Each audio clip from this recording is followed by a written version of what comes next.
তিন নম্বর, যেহেতু ইসলামিক ফাউন্ডেশনে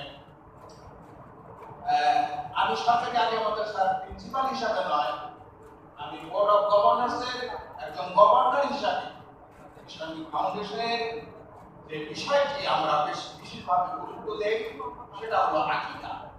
আজকে আমাদের ওলামায়ে কেরামে, আলেম সমাজে, ইমামদের আকীদা ঠিক নেই।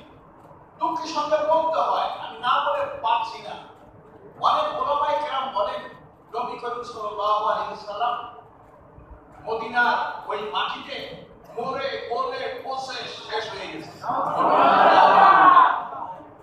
এটা কোন আলেম বলতে পারে?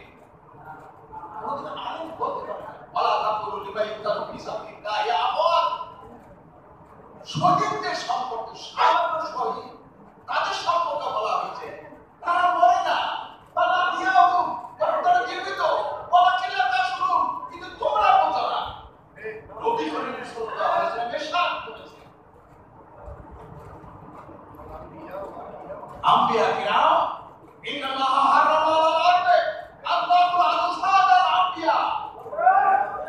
আল্লাহ তাবারক ওয়া তাআলা নবীদের দেহ মোবারক মাটি গ্রাস করতে পারে না, এটা আল্লাহ তাআলা আপনার মাটির জন্য চিরকালের জন্য হারাম করে দিয়েছে।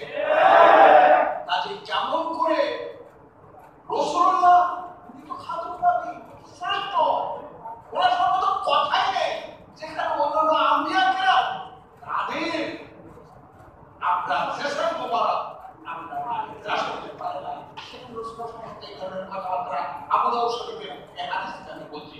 সেজন্য আমি সকলের কাছে অনুরোধ জানাবো, আমরা আমাদের